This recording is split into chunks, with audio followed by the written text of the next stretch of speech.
I think it's important that we focus on where we would like all this to end, how we want to bring this to a solution.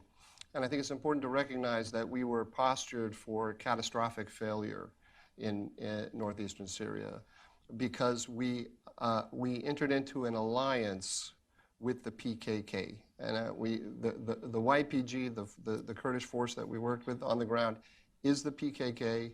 This is a terrorist organization on the State Department's terrorism list that seeks to partition Turkey between Kurds and Turks. By aligning with the PKK, or actually allying with the PKK, we set ourselves on a collision course with Turkey. That was unwise from a humanitarian point of view, and it was extremely unwise from a strategic point of view. The strategic prize in this situation is the orientation, the international orientation of Turkey. The Turks have been telling us for years now that they don't like the fact that we are providing a power umbrella under which the PKK can build an autonomous Kurdish statelet in northeastern Syria. And we have effectively, time and time again, told them to sit down and shut up. We rebranded the PKK as the SDF. We brought in Arabs and Yazidis and others, as Mary Beth is saying. But the power center of that organization always was the PKK. And we should recognize that we lied to ourselves. The Obama administration packaged this as something other than PKK. It successfully propagandized the American people in that regard, but it didn't successfully propagandize the Turks. They're enraged by it. They have been telling us time and time again that this is destroying relations with them, and we chose to ignore it. This is not a question of Erdogan, by the way. The vast majority of Turks support this operation. And that we have to, if we look at the mess that we have there now, we have to recognize that we played a major role in creating that mess.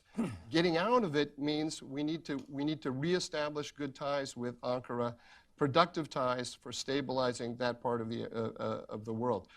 If we don't have productive ties with the Turks, which means largely working on their terms, not on ours, because we had 1,000 troops there, and we are leaving. Everyone knows we're leaving sooner or later. Turkey's going to be there forever, and the Turks know this as well. So we have to work through them largely on their terms. We can have our humanitarian concerns, and we can push them aggressively. We can have differences of opinions, but it has to be within a Turkish framework rather than with some framework that we have made up as a result of where all the different little positions that we ended up with as a result of a lot of temporary tactical decisions that we made without any larger strategic understanding. We've started to talk about the Middle East without our policy in the Middle East without reference to states. We have to go back to a traditional understanding of how the world works. States are the main actors, and we need to position ourselves accordingly.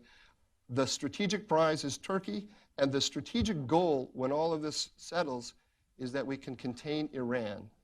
If we are in a position, which makes no strategic sense whatsoever, of ditching a major ally, a NATO ally, that sits athwart Europe and Asia, where we have bases, intelligence platforms, and ability to stop the Russians through the Bosporus, a Black Sea strategic posture, an ally that worked with us in Bosnia, in Afghanistan, not to mention the Korean War and others. We're going to ditch that state for a splinter group, extremist terrorist organization that doesn't even represent the Kurds. The PKK is not the Kurds.